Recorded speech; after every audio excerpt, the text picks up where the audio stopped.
Assalamualaikum warahmatullahi wabarakatuh.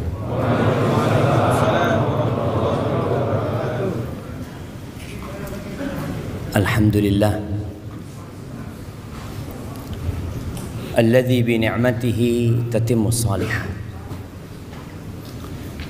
Segala puji bagi Allah Jalla Jalaluh yang karena nikmatnya kebaikan-kebaikan menjadi sempurna, yang karena rahmatnya niat-niat baik hamba dapat terlaksana. Malam hari ini dengan hujan yang cukup deras kita bisa sampai ke tempat ini. Tapi jangan sampai kita bangga dengan hasil dan perjuangan kita, agar letih dan lelah kita itu tidak hilang sia-sia gara-gara kita merasa telah berbuat baik.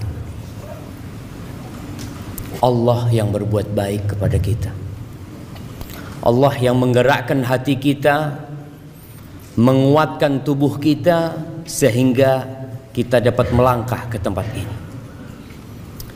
Ada banyak orang yang mungkin lebih sehat dari kita, lebih mampu daripada kita, banyak waktu luang dia, bahkan dia nggak punya kerjaan hari ini, santai hidupnya, tapi ternyata dia nggak bisa melangkahkan kakinya ke tempat ini. Maka hendaklah kita memuja dan memuji Allah Jalla Jalaluh atas nikmat yang Dia berikan. Oleh karena itu penghuni surga, tatkala mereka masuk surga, mereka tidak membanggakan perjuangan mereka, tapi mereka mengatakan alhamdulillahilladzi hadana lihada wa ma kunna linahtadiya laula an hadanallah. Segala puji bagi Allah Jalla Jalaluh yang telah memberikan hidayah kepada kami, yang kalau bukan karena hidayah Allah nggak mungkin kita bisa merasakan kenikmatan ini. Dan Allah Jalla Jalaluh berfirman, walaula fadlullahi alaikum wa rahmatuhu ma zaka minkum min ahadin abada. Andai kata bukan karena karunia Allah dan rahmatnya kepada kalian, tidak ada satupun manusia di antara kalian yang bersih. Ada. Allah menyampaikan ini agar kita dapat menjaga hati kita dan senantiasa memuji Allah Jalla Jalaluh. Dan kita bisa bayangkan bagaimana perjuangan Nabi kita Muhammad alaihi salatu wassalam. 13 tahun di kota Mekah dengan segala kesulitan yang harus dihadapi. 10 tahun di kota Madinah dengan peristiwa-peristiwa yang memilukan hati. Di akhir hayatnya beliau sholat sampai bengkak kaki. Ketika turun firman Allah, idza jaa nasrullahi wal fath wa ra'aitan nas yadkhuluna fi dinillahi afwaja. Apabila datang pertolongan Allah, datang kemenangan, orang-orang berbondong-bondong untuk masuk ke dalam agama Allah ini. Apa kata Allah kepada nabinya? Fasabbih bihamdi rabbik. Engkau bertasbihlah memuji Tuhan. Bayangkan. Fasabbih bihamdi rabbika wastaghfir. Disuruh minta ampun sama Allah jemaah. Itu nabi. Agar kita tahu bahwasanya kalau bukan karena karunia Allah, kita nggak akan bisa jadi orang yang bersih jemaah. Nabi disuruh beristighfar dan memuji Allah serta menyucikannya dari segala kekurangan. innahu kana tawwaba.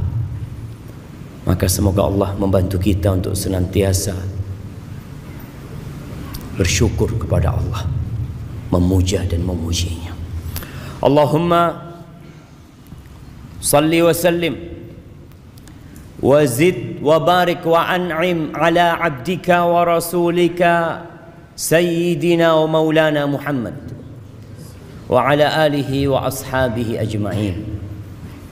Ya Allah, semoga salawat, salam, berkah dan nikmat senantiasa Engkau curahkan untuk hamba kekasih-Mu, untuk baginda Nabi kita Muhammad alaihi salatu wassalam, untuk keluarga beliau, untuk istri-istri beliau, untuk putra-putri beliau, dan untuk seluruh sahabat Nabi.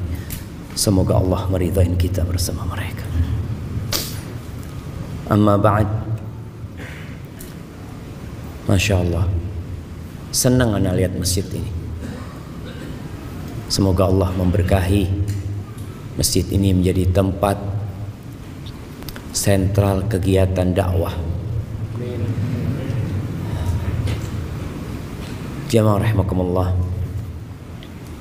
selama pandemi ini yang sepertinya kita juga belum selesai dari pandemi. Apa buktinya pandemi belum selesai? Nah, jamaah, antum masih pakai masker hari ini. Nah, ana izin minum dulu ya.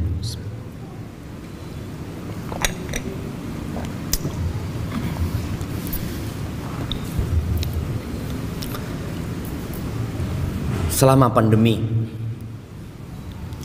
di awal-awal ana sering mengikuti jumlah yang terpapar COVID, jumlah yang sembuh, dan jumlah yang mati. Terus ana lihat, padahal sebelumnya ana nggak peduli dengan berapa orang yang mati. Antum peduli dengan berapa penduduk Indonesia yang mati? Nggak ada. Yang cari tahu hari ini berapa ya yang mati di Jakarta. Tapi di masa pandemi ada data yang membuat sebagian orang jadi tahu. Dan ternyata sebagian yang pergi meninggalkan dunia ini keluarga kita, orang-orang yang kita cintai. Dahulu COVID itu sepertinya jauh, tahu-tahu tetangga kita. Sebagian ada yang orang tuanya, anaknya, saudaranya. Dan ahibati fillah, ketika masa COVID itu sebagian saudara kita, sebagian kerabat kita keluar rumah dan tidak pernah balik ke rumah lagi. Langsung ke kuburan. Sampai kita melihat ada kejadian paksa membawa jenazah itu ke rumah. Udah mati nih orang, udah selesai urusannya dengan dunia, tapi keluarganya masih ingin ngurusin itu jenazahnya. Iya, dia ingin merawat jenazah tersebut dan mengantarkannya dengan layak. Tapi sebagian gak bisa. Ana punya sahabat juga berangkat. Sebelum dia meninggal, dia sempat telepon sama ana. Dia ngomong, Ustaz, kalau ana meninggal dunia, ana minta Ustaz yang nyolatin ana ya, kata dia. Ana ngomong, insya Allah sembuh antum Pak.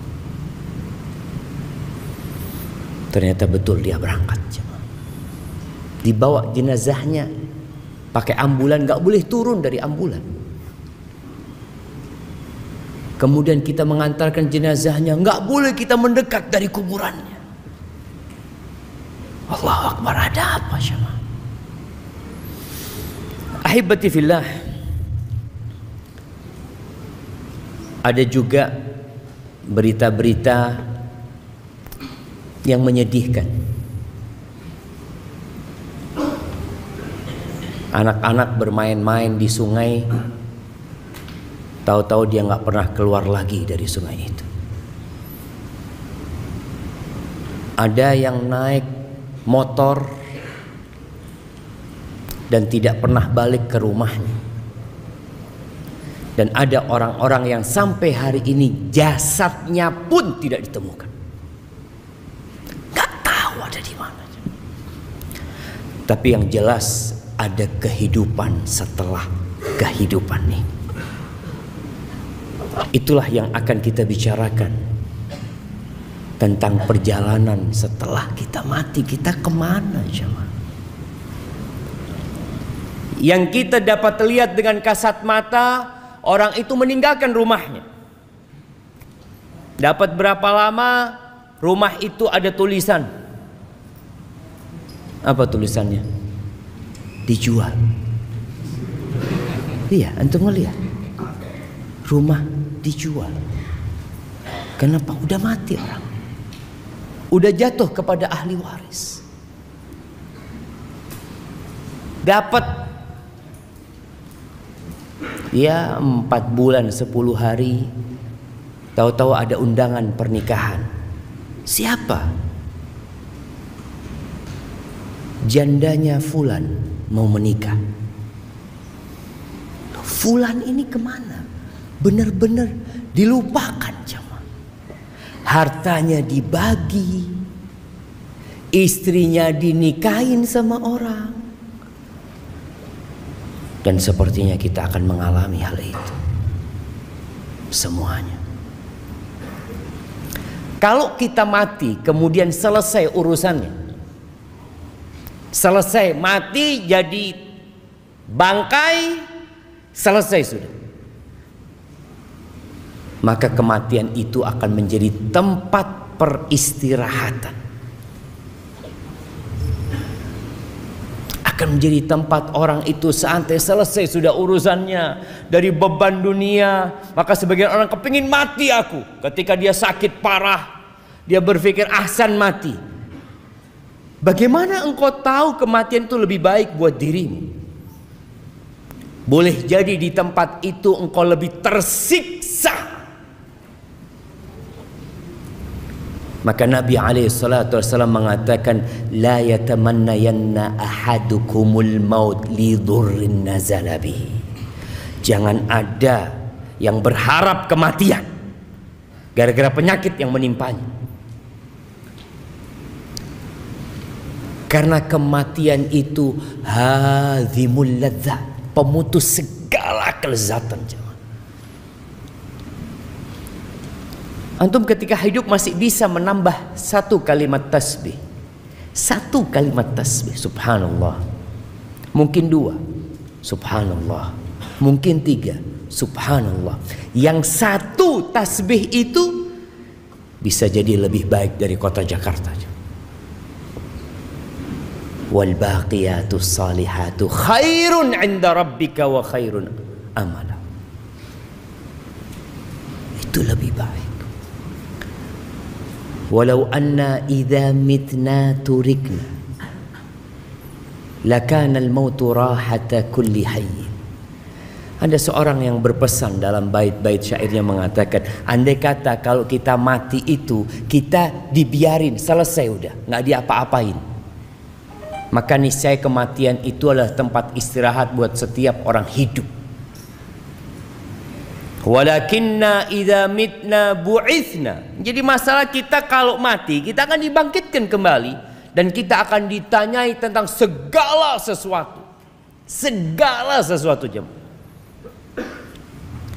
Kita kadang-kadang dengar berita seorang public figure yang bunuh diri gara-gara dibully. Bunuh diri. Karena dia udah gak tahan menghadapi warganet dan netizen. Dia bunuh diri. Dia pikir dengan mati selesai, beban hidupnya selesai, kegalauan hidupnya, kepedihan jiwanya selesai. Kata siapa jemaah? Maka nanti pada saat dibagikan rapot, orang yang mendapatkan kitab dengan tangan kirinya dari arah kirinya, apa kata dia? Ya laitani lam uta kitabiyah wa lam adri ma hisabiyah. Ya laitaha kanatil qadiyah. Dia berpikir, andai kata aku nggak dapat kitabku, nggak tahu dengan catatanku, andai kata kematian itu menyelesaikan segalanya. Selesai, istirahat ya. Antum punya utang, datang debt collector, ambil tali, seret, selesai sudah. Orang berpikir seperti itu. Dan sampai hari ini kita masih mendapati orang-orang yang bunuh diri. Karena dia berpikir dengan bunuh diri selesai. Iya, memang selesai segala kenikmatan dia. Putus semua kelezatan dia. Putus. Tinggal bencana dan azab yang menanti dia. Ahibati fillah, kita nggak akan bisa lari dari kematian. Makanya antum nggak usah tanya kapan antum mati, tapi bagaimana tatkala kita mati nantinya. Karena itu yang menentukan perjalanan kita selanjutnya. Allah Azza wa Jalla mengatakan di surat Al-Jumu'ah ayat 8, Qul innal mauta alladhi tafirruna minhu fa innahu mulaqikum. Katakan, sesungguhnya kematian yang kalian lari darinya, pasti dia akan menjumpai kalian.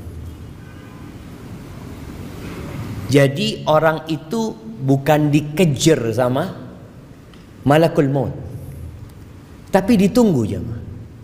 Orang ini lari ya ke tempat itu, takut dari kematian. Di situ ada malakul maut yang nunggu antum.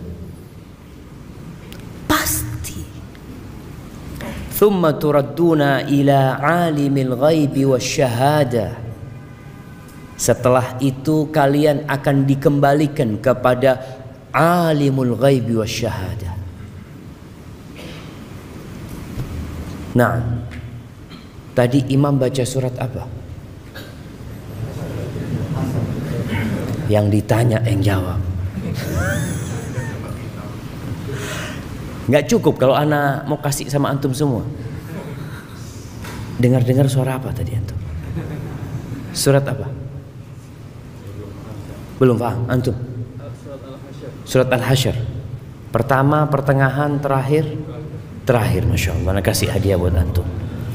Masya Allah. 2 hadiahnya langsung jamaah. Barakallahu fikum. Fadal habib.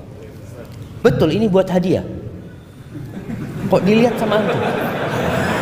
Soalnya panitia yang lihat kok besar banget hadiah.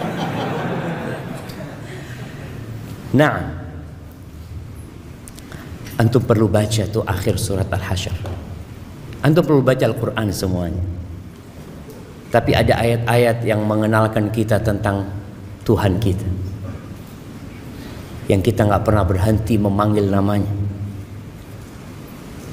agar panggilan kita itu berbobot ketika antum mengatakan ya Allah. Siapa Allah? Antum kenal sama Allah. Masya Allah. Ada apa antum?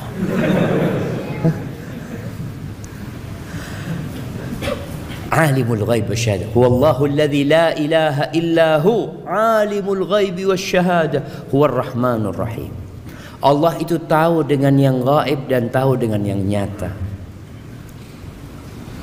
Masya Allah. Jazakallah khair. Malam hari ini kita tampak di tempat ini sebagai orang-orang baik,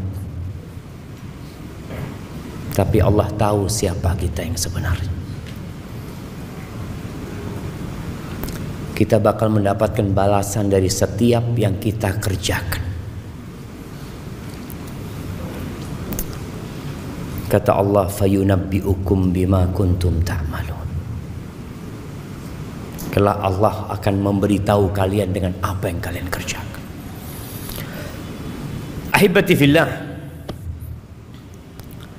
bagaimana perjalanan setelah kematian? Kita tahu dengan yang namanya sakaratul maut. Wa ja'at sakratul maut bil haqq. Kematian itu ada sekaratnya. Sakitnya perpisahan ruh dengan jasad itu akan dirasakan oleh semua orang. Kalau orang diamputasi tangannya, dia akan merasakan sakit, makanya dibius dia kadangkala. Itu hanya perpisahan antara tangan dengan lengan. Bagaimana perpisahan antara ruh yang berada di tubuh kita, yang bertahun-tahun bersama kita, yang sudah menempel, yang nggak ketahuan bagaimana nempelnya ruh ini, kemudian dicabut jemaah, itu sakit sekali jemaah.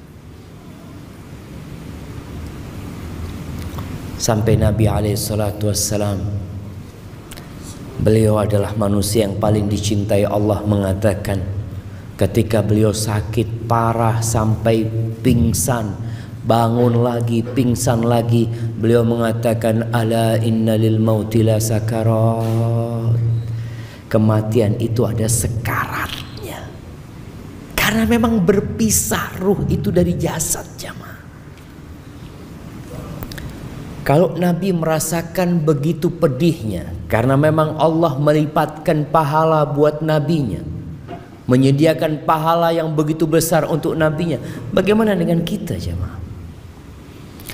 Jemaah rahimakumullah, ruh akan dibawa oleh para malaikat. Orang yang beriman akan didatangi oleh malaikat-malaikat bidul wujuh, yang wajahnya putih, indah wajah mereka. Mereka duduk di tempat yang dapat dipandang oleh mayit yang mau mati ini. Orang-orang di sekitarnya nggak tahu. Mereka membawa kain kafan dari surga. Kemudian setelah itu datang malaikat pencabut nyawa, memerintahkan kepada orang ini untuk keluar. Ruh ini untuk keluar. Apabila dia orang yang beriman, maka dia akan keluar dengan mudah. Keluar dengan mudah. Nabi SAW mencontohkan seperti keluarnya air dari mulut teko. Tapi itu sakit. Nabi SAW merasakan sakit. Adapun kalau orang itu orang fajir, maka ruhnya juga akan keluar, tapi dia nggak mau keluar. Ketika diperintahkan keluar, dia berusaha untuk berpegangan dengan jasadnya supaya dia nggak keluar, karena dia disuruh keluar menuju ke azab Allah Azza wa Jalla. Maka Nabi mencontohkan seperti kawat gerigi yang berada di kulit domba yang basah, kemudian dia ditarik sehingga urat-urat itu ikut ketarik. Maka Allah Azza wa Jalla mengatakan, walau tara, di surat Al-An'am ayat 93, walau tara idz zalimuna fi ghamaratil maut wal malaikatu basitu aydihim akhriju anfusakum al-yawm tujzauna adzabal hun bima kuntum ta'malun. Andai kata kalian melihat ketika orang-orang zalim itu dalam perjalanan kematian, dia sudah dalam perpisahan dengan kehidupan ini, dan malaikat membentangkan tangannya mengatakan, keluarkan jiwa kalian, keluarkan jiwa kalian. Keluar kemana? Keluar menuju azab Allah. Hari ini engkau akan mendapatkan azab yang menghinakan. Mungkinkah dia mau keluar jamaah? Sulit dia akan keluar. Tapi orang yang beriman, ketika disuruh keluar, keluar. Tapi tetap perpisahan itu sakit loh jemaah. Sakit. Makanya kenapa Nabi SAW sering-sering mengatakan kepada para sahabat, "Aktsiru dzikra hadhimil ladzat." Banyak-banyaklah kalian mengingat, banyak-banyak mengingat. Kenapa kajian tentang kematian itu harus sering disampaikan? Karena kita lupa. Antum di sini mungkin ingat, iya, keluar rumah melihat ada siomay, oh zen siomay. Udah yang namanya mati lupa sudah. Kadang-kala baca bismillah enggak. Keluar rumah, bertemu dengan keluarga, sibuk dengan acara besok ada meeting ini itu, lupa dengan kematian. Sedangkan mati itu datang mendadak tanpa persiapan dari kita. Apalagi kita berada di zaman yang banyak mati mendadak. Bukan satu orang mati mendadak, satu pesawat mati mendadak. Kita baca berita tabrakan beruntun di tol. Kita baca berita sebuah bis mengangkut anak-anak rekreasi bersama orang tuanya jatuh ke jurang, mati. Kemarin berita kapal laut yang membawa TKI ilegal kemana?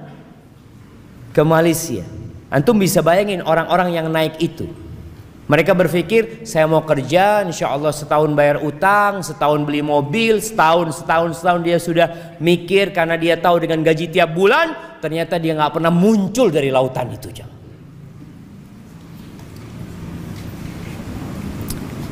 Ya, kita sering lupa. Makanya perlu diingatkan selalu. Ahibati fillah, ketika ruh ini keluar dari jasadnya, kalau dia orang yang soleh tadi, malaikat-malaikat dari langit membawa kafan dari surga yang wangi, dibungkus itu jamaah. Kemudian dibawa ke langit. Ini perjalanan ruh. Yang di rumah menangis, yang di rumah sedang sibuk memikirkan pemakaman jenazah. Ada yang berkata, gimana nih, kapan mau dimakamkan? Besok, habis zuhur, apa jam 9, apa habis asar?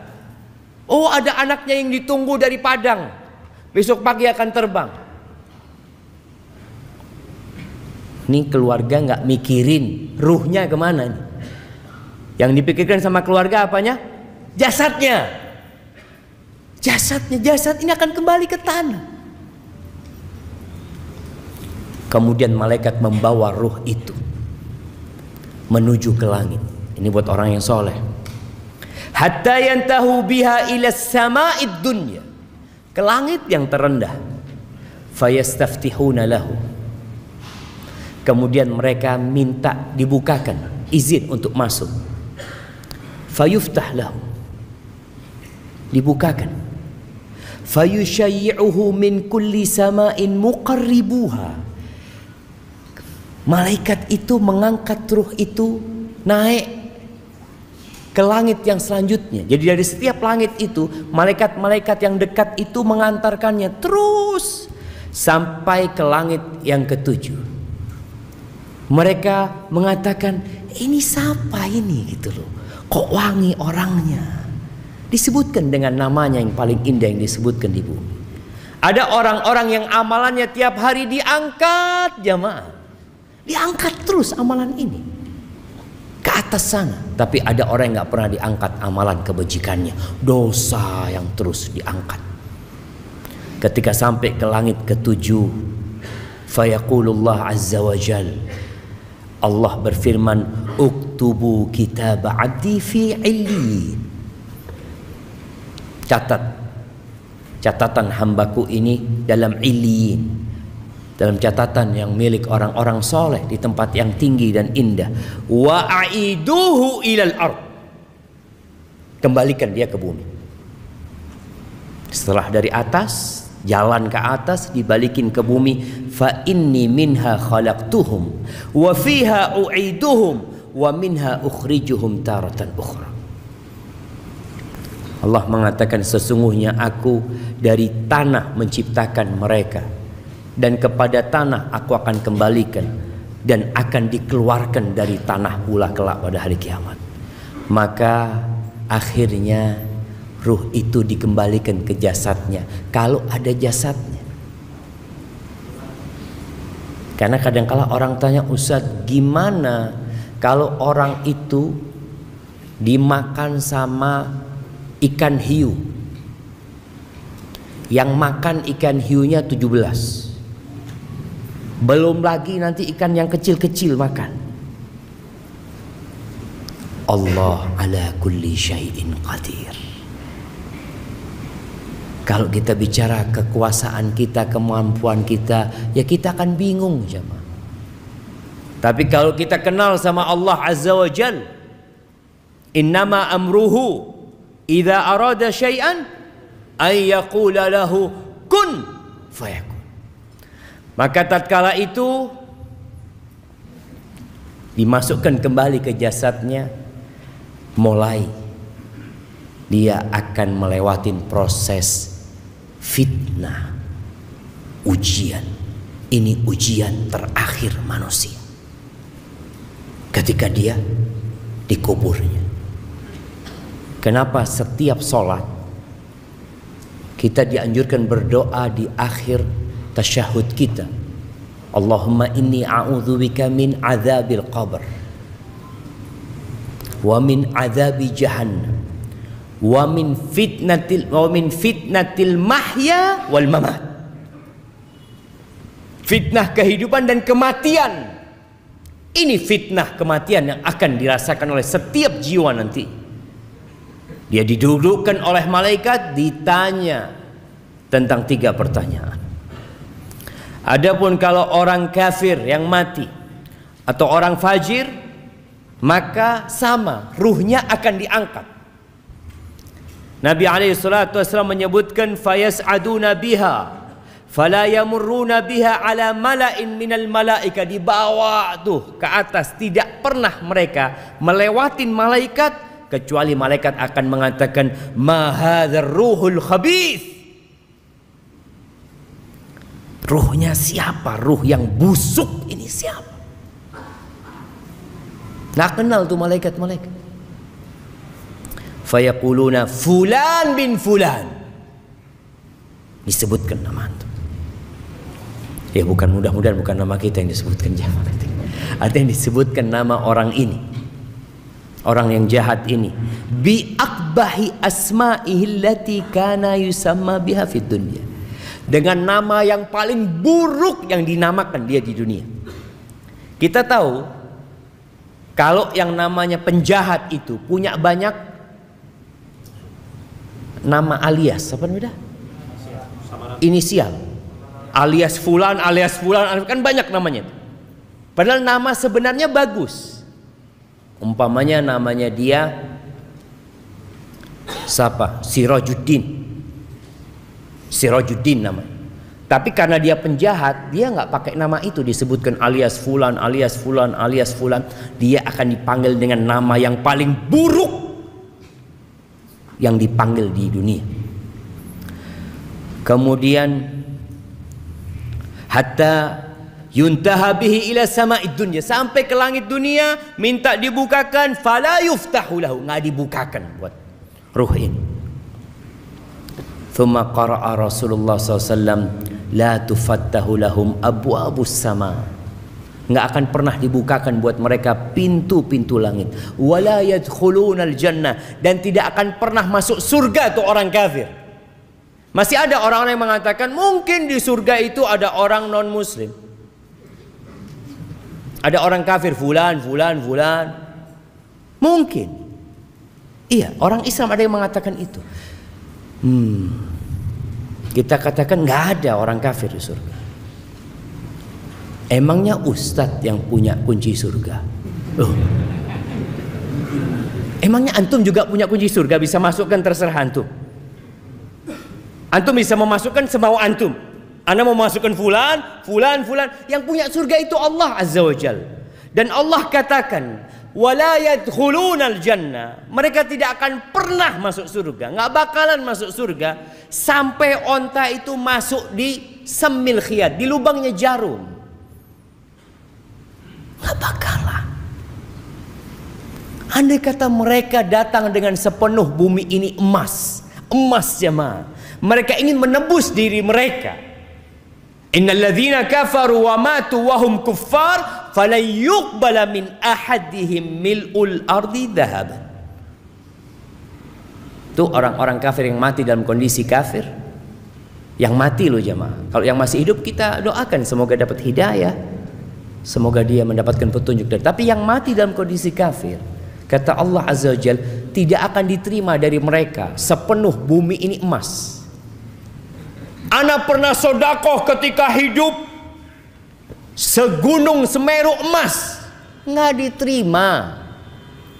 Jangan Semeru, sepenuh bumi ini emas, tapi karena engkau kafir, nggak bakal diterima sama Allah Azza wa Jalla.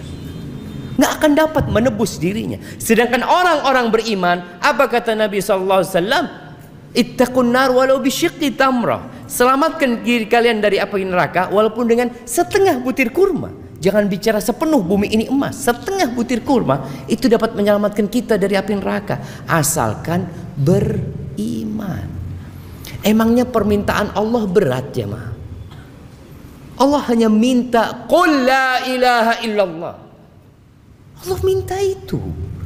Nabi SAW ketika berdakwah keliling ke pasar-pasar di kota Mekah, ke tempat-tempat perkumpulan orang-orang Quraisy, ke tenda-tenda orang-orang yang sedang haji dari berbagai penjuru Jaziratul Arab. Apa yang Nabi pinta dari mereka? Kemudian beliau membaca firman Allah, "Wa man yusyrik billah faka'annama kharra minas sama fatakhtafuhu at-tayr." Barang siapa yang melakukan kesyirikan, menyekutukan Allah, maka dia seperti seorang yang jatuh dari langit kemudian disambar oleh burung. Au tahwi bihi rih fi makanin sahik, atau dibawa oleh angin menuju tempat yang jauh sekali. Kemudian ruhnya dibalikin ke jasadnya lagi, maka dimulai pertanyaan oleh Mungkar dan Nakir. Ahibati fillah, ketika ini bicara yang di dunia sekarang, yang sibuk dengan jasadnya, ruh ini sudah melakukan perjalanan, yang di rumah masih sibuk. Sibuk ngapain? Kuburannya belum digali, belum nemu kuburan, masih sibuk mencari tempat untuk memandikan jenazah. Padahal Nabi SAW bersabda, asri'u bil janazah. Dalam hadis riwayatkan Imam Bukhari dan Muslim, asri'u bil janazah. Cepat kalian ngurus jenazah itu, cepat. Udah selesai urusan di hadapan dunia, udah selesai gitu. Kalau nggak ada yang ditunggu lagi, cepat selesaikan. Fa in taku salihatan, kalau jenazah itu jenazahnya orang soleh, fa khairun tuqaddimunaha ilaih, maka itu kebaikan yang disegerakan buat orang ini. Dia akan mendapatkan tempat yang indah nantinya di sana. Wa in taku siwa dzalik, tapi kalau ternyata dia orang yang bukan orang baik, maka fasyarrun tadaunahu an riqabikum, keburukan yang lebih cepat kalian taruh dari pundak kalian, selesaikan. Dan ternyata jenazah ini di alam yang berbeda. Tadi ruh itu hidup, yang mati itu jasadnya. Dalam hadis riwayat Imam Bukhari, Nabi SAW mengatakan, idza wudi'atil janazah, kalau jenazah itu diletakkan, fahtamalahar rijal ala a'naqihim, lalu ditaruh sama lelaki-lelaki di atas pundak mereka. Ana pernah ngangkat jenazah jamaah di Matraman Raya. Matraman dalam ya. Ya kita waktu kuliah kan tahu dengan keutamaan ya membantu umat Islam, keutamaan mengantarkan jenazah ke kuburan. Anak ngangkat jenazah itu jamaah, nggak ada yang gantiin. Wah jalannya pelan-pelan. Astagfirullah. Ternyata katanya yang ngangkat itu udah dibayar. Jadi ketika kita gantikan dia alhamdulillah kata dia tinggal kita itu pulang. Allahu Akbar. Nabi SAW menyuruh kita menyegerakan jalannya, jangan pelan-pelan, cepat antarkan jenazah itu, selesai udah urusannya. Ada yang mengatakan pelan-pelan mau kemana pelan-pelan? Oke, pengantin jalannya pelan-pelan, ada orang sudah mati. Kata Nabi SAW, fa in kanat salihah, kalau yang kita bawa itu orang soleh, qalat, jenazah ini akan berkata, qaddimuni, segerakan aku. Yang di sini pelan-pelan ngangkatnya. Wa in kanat ghaira salihah, kalau ternyata jenazah itu bukan orang soleh, pantas antum pelan-pelan bawanya. Karena dia akan mengatakan, ya wailaha, aina tadhhabuna biha. Dia akan mengatakan, mau dibawa kemana aku ini? Mau dibawa kemana sama kalian?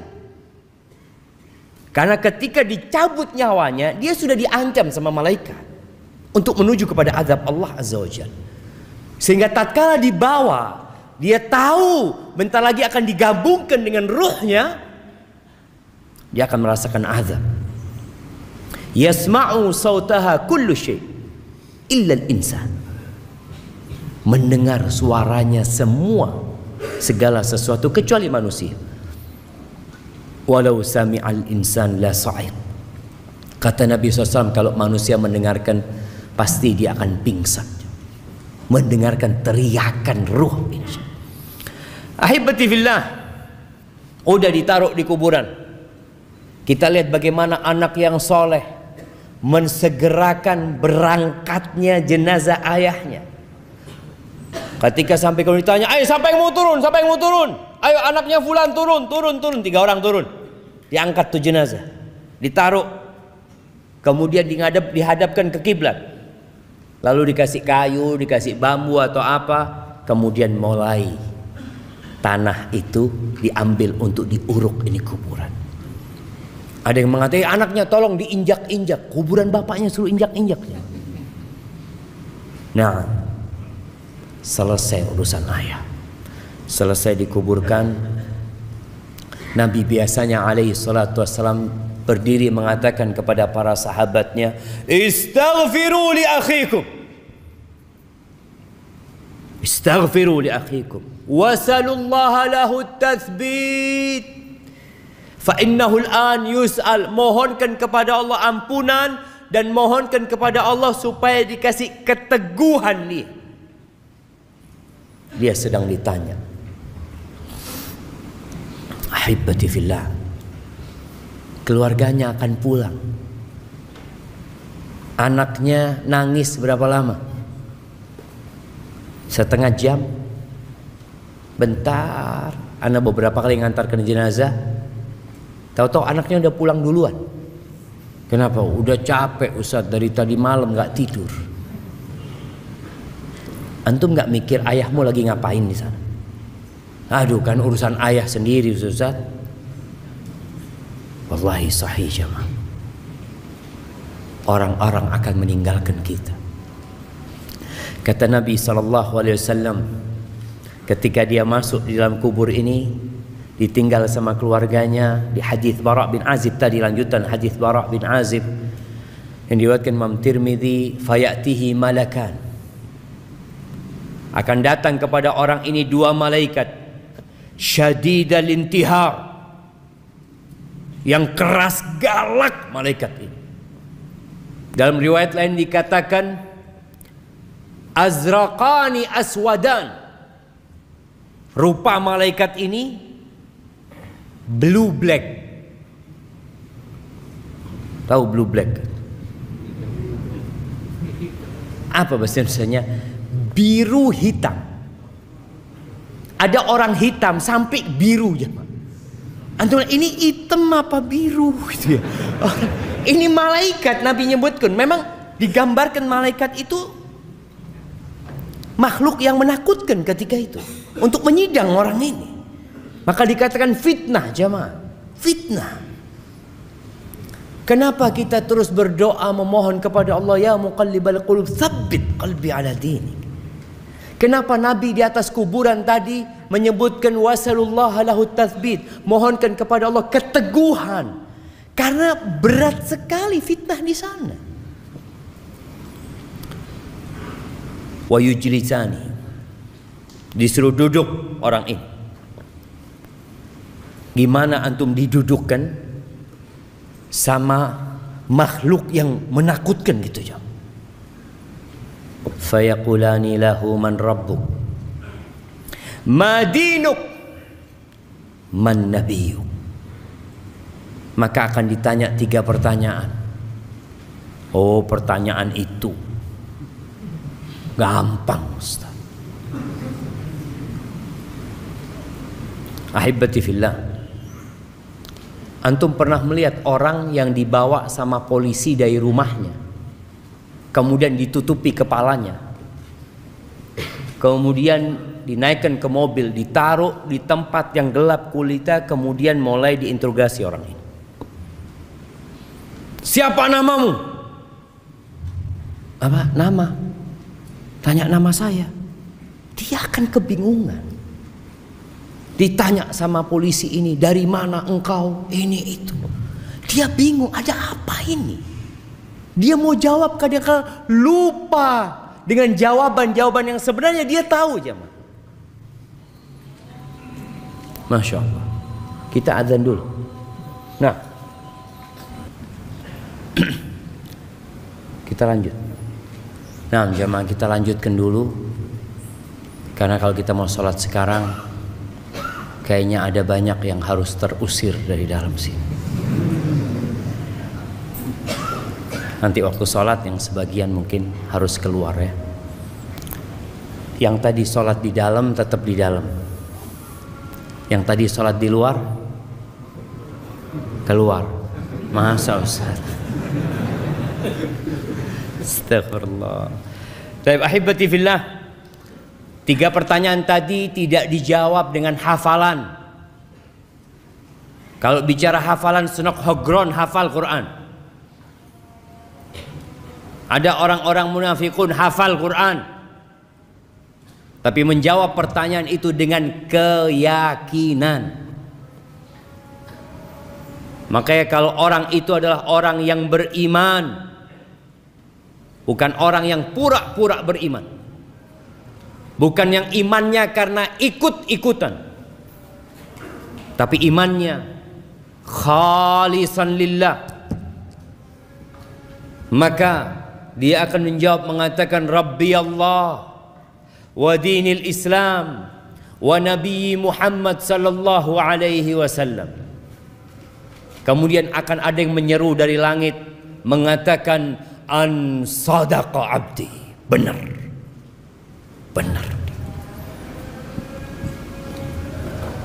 Tapi kalau dia orang munafik, fajir, ketika ditanya man rabbuk, ma dinuk, man nabiyuk, dia mengatakan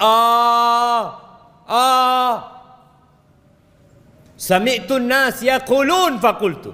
Jawaban dia, bisa dia jawab Tuhannya Allah, bisa dia jawab Nabinya Muhammad SAW, bisa dia jawab Islam agamaku. Tapi apa kata dia? Aku mendengar orang mengatakan itu, aku pun mengatakan seperti itu. Orang mengatakan Nabinya Muhammad, ya aku katakan Muhammad. Tanya agamanya apa? Oh, Islam. Islam, KTP-nya Islam dia. Tapi ternyata dia bukan orang yang benar-benar beriman, hanya pura-pura beriman. Maka akan ada yang menyeru dalil mengatakan an kadzaba abdi, bohong dia selama ini. Ahibati fillah, Ibnu Hibban dan Imam Tabrani meriwayatkan dari Abu Hurairah radhiyallahu anhu, dari Nabi alaihi salatu wassalam, beliau mengatakan walladzi nafsi biyadi, walladzi nafsi biyadih, demi yang jiwaku berada di tangannya, yakni demi Allah Azza wa Jalla, yang jiwa kita semua ada di tangan Allah. Innal mayyita la yasma'u khafqa ni'alikum hina tuwalluna anhu mudbirin. Sesungguhnya mayit itu mendengarkan suara sandal kalian ketika kalian pergi meninggalkannya. Kita lihat yang rame, tahu-tahu sepi, senyap. Fa in kana mu'minan, kalau dia orang yang beriman, kanatis shalah 'inda ra'sihi, maka salat akan berjaga di kepalanya. Dalam riwayat lain dikatakan bacaan Quran, karena orang salat biasanya baca Quran, akan ada di arah kepalanya. Jagain orang ini. Waz zakatu an yaminihi was shaum an yasarihi. Zakat di kanannya, puasa di kirinya. Salatnya benar orang ini, puasanya benar, zakatnya benar. Wa kullu fi'lil khairat minas sadaqah wassila wal ma'ruf wassila wal ma'ruf wal ihsan ila nas 'inda rijlih. Semua amal kebajikan lainnya yang seperti sedekah sunnah, silaturahim, berbuat amar ma'ruf nahi mungkar, berbuat baik kepada orang, itu akan berjaga-jaga di kakinya. Hari itu semua yang kita kerjakan jamaah akan kita rasakan. Hari ini enggak. Antum datang ke tempat ini capek, lelah, nggak dapat apa-apa. Pulang dapat apa antum? Ada pembagian fulus di luar sana? Nggak ada. Yang ada sandal hilang, Ustaz. Terjadi tuh kadang-kala sesuatu, aduh, anak udah niat kajian ikhlas lillahi ta'ala, itu kita datang melaksanakan ibadah. Antum sholat malam 1 jam, antum sholat pagi hari, apa gaji antum bertambah? Enggak. Yang ada ngantuk kadang-kala kita. Ini gara-gara sholat malam ini. Sholat malam disalahkan. Kita ibadah bener jemaah. Makanya orang kadang-kala heran lihat orang Islam berpuasa. Sampai ada cerita kawan di Jepang, dia nggak boleh puasa sama perusahaan tempat dia kerja. Jangan, kata dia, kok nanti sakit. Kata dia, enggak, ini perintah Tuhanku. Apa kata bosnya? Ini aku kasih makanan, Tuhanmu nggak tahu lah, kau makan. Ini orang memang nggak beriman. Kita puasa di dalam kamar, tidak ada satupun yang melihat kita. Kita nggak makan, kita nggak minum, karena kita beriman gitu loh. Maka disinilah bagaimana zakat di kanan, puasa di kiri, jagain orang ini. Keluarganya udah pulang, harta yang dia kumpulkan juga sudah dibagi mungkin. Tapi hanya amalan yang kata Nabi SAW akan menemani di kuburan. Dan Nabi sebutkan secara spesifik amalan ini ada di mana. Menjagain orang ini. Fayu'ta min qibali ra'sih. Didatangin dari arah kepalanya, mau diadab orang ini, mau disiksa. Apa kata salat? Ma qibali madkhal. Nggak bisa, dari arahku nggak ada cara masuk dari arahku. Salatnya lengkap jemaah. Tapi gimana dengan yang salatnya cuma Jumatan doang? Ini orang salatnya lengkap. Kata dia, nggak ada pintu masuk dari arah aku, nggak bisa. Wa yu'ta an yamini, dari kanan datang. Maka zakat mengatakan nggak ada. Orang ini selalu membayar zakat, gitu deh. Nggak ada. Masuk dari tempatku nggak bisa. Dari yang lain mungkin bisa, tapi dari sini nggak bisa. Dia memang jaga di sana. Datang ke kanan, masya Allah. Puasanya belain orang ini. Ada sebagian orang yang rajin zakat, tapi nggak puasa.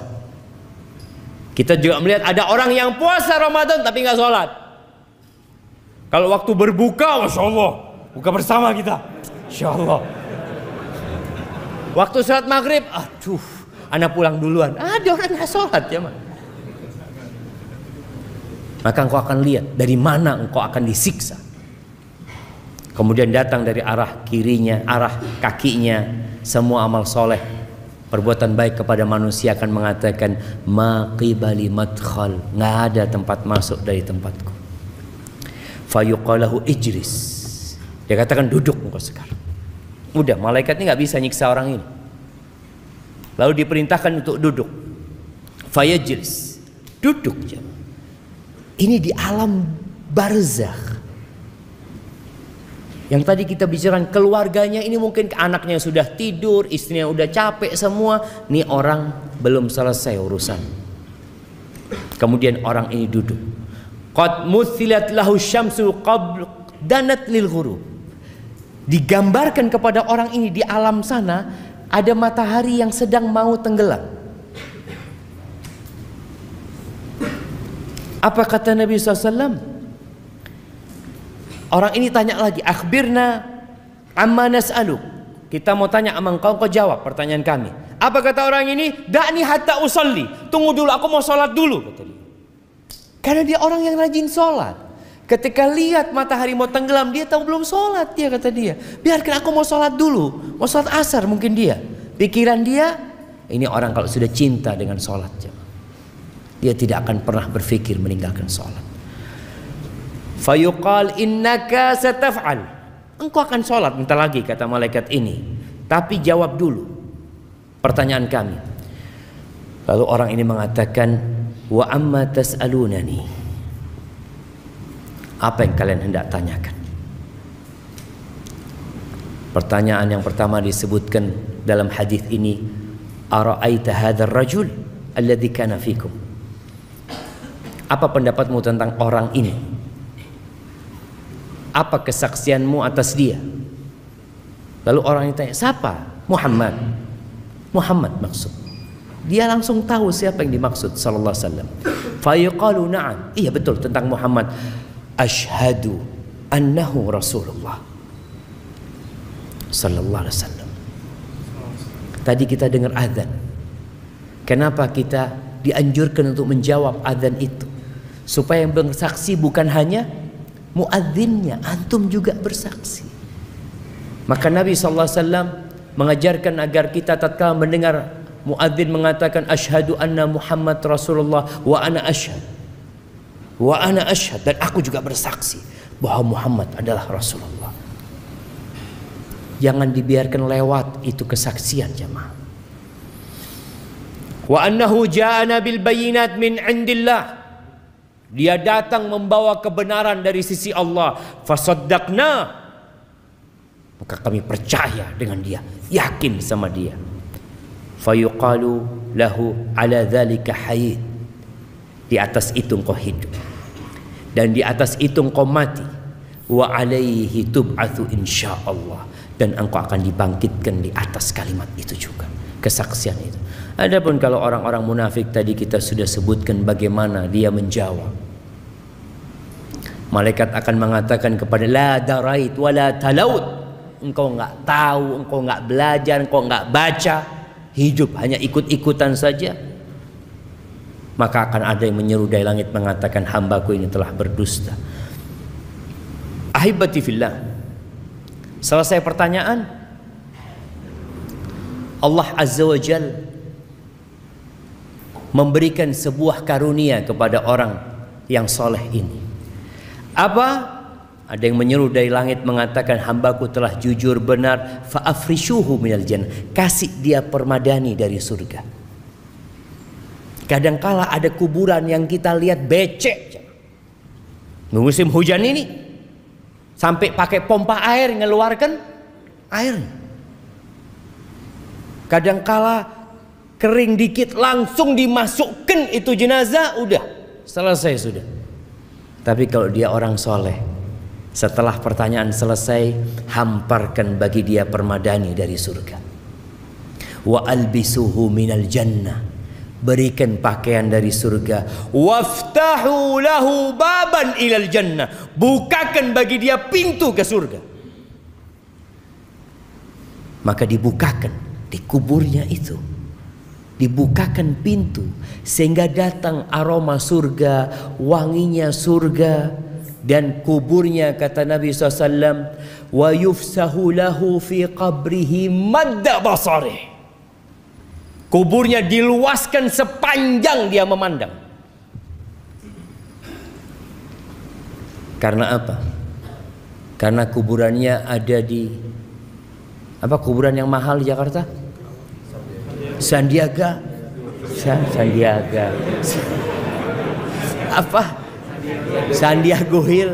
Karena di sana jadi luas lah, karena amalannya. Dalam kehidupan di dunia ini kita mendapatkan bagian kesenangan bukan karena amalan. Antum bisa lihat orang-orang yang selalu berada di sop pertama kadangkala hidupnya miskin, melarat. Tiap malam dia baca 1 juz, sulit ekonominya, bencana menimpa dia. Karena memang dunia ini darul amal, tempat untuk beramal, bukan untuk bersenang-senang di sini. Hisabnya nanti. Maka ini orang ketika sudah dikuburnya, walaupun menurut orang becek, kena air hujan ini dan itu, tapi karena amalan dia sejatinya telah dibentangkan kuburannya, dihamparkan permadani surga, dibukakan pintu surga. Jemaah antum bisa merasakan orang kepanasan, tahu-tahu kalau dibuka jendela, masuk AC, Allah enaknya. Dan dia akan merasakan aroma dan udara surga itu mulai di kuburan sana. Bagaimana Rasul sallallahu alaihi wasallam pernah mengatakan, innal qabra awwalu manzilatin min manazilil akhirah. Kuburan itu tempat persinggahan pertama ke akhirat. Terminalnya itu di kuburan tuh. Kalau di situ mudah hidupnya, yang selanjutnya insya Allah aman. Tapi kalau sudah di sana nggak benar, yang selanjutnya akan lebih berat. Kemudian ya namanya orang kalau sendirian, walaupun tempatnya luas nyaman, tetap kesepian. Antum bisa rasakan. Antum dikasih rumah luasnya 500 meter persegi. Kamarnya ada 17. Antum sendirian jemaah. Kira-kira gimana perasaan antum di sana? Kayaknya ahsan ana di gubuk reot tapi sama sohib-sohib. Ada kawannya. Maka Allah memberikan kawan kepada orang ini. Wa ya'tihi rajulun hasanul wajhi. Datang kepadanya seorang dengan wajah yang indah. Hasanul thiyab, pakaiannya bagus, thayyibur ri, aromanya wangi. Lalu tiba-tiba orang ini mengatakan, absyir billadzi yusurruk. Bergembiralah engkau dengan yang menyenangkan hatimu. Hadza yaumuka alladzi kunta tu'adu. Ini hari yang engkau dikasih janji. Kita semua dikasih janji sama Allah, Allah akan kasih balasan sama kita. Allah tidak pernah ingkar janji. Dan itu hari pertama Allah menepati janjinya, akan adanya pahala yang sudah Allah jelaskan. Allah menepati janji di dunia dan menepati janji di akhirat. Tapi ini dalam kehidupan akhirat. Ini hari yang engkau telah dijanjikan. Akan adanya hari kebangkitan nantinya, dimulai dari sini. Kemudian orang ini tanya, ya Allah, mudah-mudahan kita yang mengatakan itu. Man anta? Kamu siapa ya? Gak kenal orang. Fawajhukal wajhul ladzi yaji'u bil khair. Wajahmu wajah orang yang membawa kebaikan, kata dia. Karena dia gak kenal, kata orang ini, ana amaluka saleh. Aku amal solehmu. Fayaqul rabbi aqimis sa'ah. Maka orang ini akan mengatakan, wahai Rabbku, bangkitkan kiamat. Kenapa? Karena dia belum bisa masuk surga. Masih ada jendela, ada pintu yang dapat merasakan aromanya surga. Tapi belum bisa dia masuk surga sampai kiamat nantinya. Kemudian dia mengatakan, ya Allah, bangkitkan kiamat agar aku bisa kembali ke keluargaku dan hartaku. Maka dikatakan, uskut, belum waktunya. Sudah engkau di sini dulu. Disuruh istirahat, dia merasakan kenikmatan di dalam kuburan tersebut. Kalaupun orang-orang kafir, ya, dia akan dimulai disiksa di sana. Dalam hadis riwayat Abu Dawud, Nabi SAW menyebutkan orang ini akan didatengin orang tadi, akan dibukakan pintu ke neraka, akan dikasih hamparan permadani dari neraka. Dia akan mencium aromanya neraka, busuknya neraka. Kemudian datang orang yang wajahnya buruk, jelek, busuk, lalu mengatakan, abshir billadzi yasu'uk, bergembiralah engkau dengan yang menyulitkanmu, yang buruk buat hidupmu. Ini hari yang engkau dijanjikan. Lalu apa kata orang ini? Engkau juga semoga dapat keburukan. Orang kan kalau dikasih berita buruk marah dia jemaah. Maka mayit ini juga marah. Man anta? Siapa engkau? Wajahmu wajah yang membawa keburukan, aromamu buruk. Kata orang ini, ana amalukal khabith. Aku amal burukmu. Kau nggak kenal sama aku. Aku amal burukmu, kata dia. Fawallahi, kata amal ini, orang ini mengatakan, demi Allah, ma alimtuka illa kunta bati'an an ta'atillah. Aku nggak pernah kenal engkau kecuali orang yang lambat dalam ketaatan, sari'an ila ma'siyatillah. Kalau diajak maksiat cepat engkau orang. Fajazakallahu syarran. Semoga Allah memberikan balasan yang buruk buat engkau. Kemudian Allah kirim orang a'ma, asam, abkam. Orang yang kata Nabi SAW buta, tuli, bisu, pegang mizrabah. Dia pegang semacam palu yang besar, yang kalau palu ini digunakan untuk menghantam gunung Semeru itu jamaah, kana turaban. Gunung itu akan jadi rata sama tanah, jadi debu. Lau duriba biha jabalun kana turaban fayadribuhu, maka orang ini dipukul dengan palu itu sampai menjadi debu. Kemudian dikembalikan, kemudian dipukul, dia berteriak-teriak, dia menjerit, tapi nggak ada gunanya, nggak ada penyesalan yang bermanfaat pada waktu itu. Selesai sudah. Karpetnya dari neraka, aroma neraka datang, maka dia hidup dalam ketakutan sampai kiamat. Berapa tahun kita hidup di dunia? 70 tahun mungkin, kalau sampai.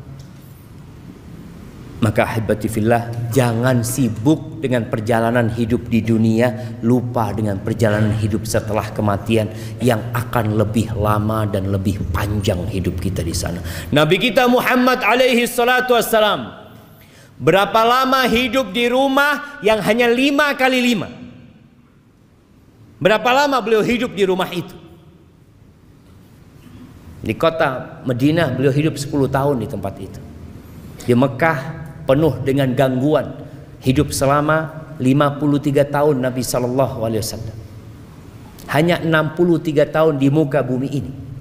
Dan Nabi di kuburannya sudah berapa tahun? Antum? Berapa tahun Nabi di kuburan?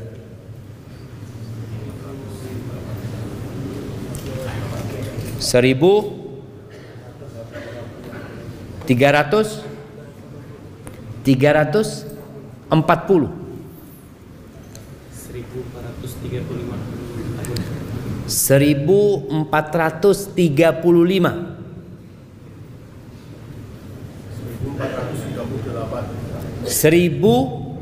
1438. Kapan Nabi mati?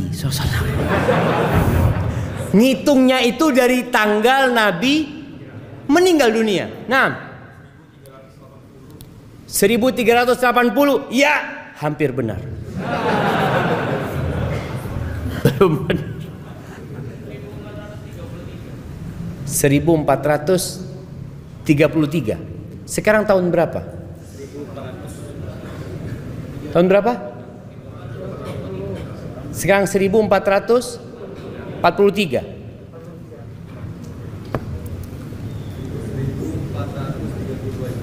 1432 jemaah. Nabi meninggal tahun 11 Hijriah. 1443 dikurangin 11 berapa? 32. Bener, nggak nyontek kan tuh? Kasihkan ke belakang. Oh, Masya Allah. Barakallahu fikum. Beliau sudah hidup di kuburannya 1432 tahun. Mana yang seharusnya kita pikirkan? Perjalanan yang mana? Ketika antum tahu mau melakukan perjalanan 2 hari, antum akan bawa bekal buat 2 hari itu. Kemudian dikatakan insya Allah 2 hari di sini, 2 tahun di sana. Mana yang antum akan pikirkan? Yang 2 hari ya secukupnya lah. Ana harus simpen untuk yang 2 tahun di sana. Barakallahu fikum. Udah selesai. Baik, ahibati fillah, itu yang dapat Ana sampaikan. Mungkin masih panjang perjalanan setelah kematian itu. Mudah-mudahan suatu saat kita bisa lanjutkan. Di tempat ini Ana akan bacakan beberapa pertanyaan.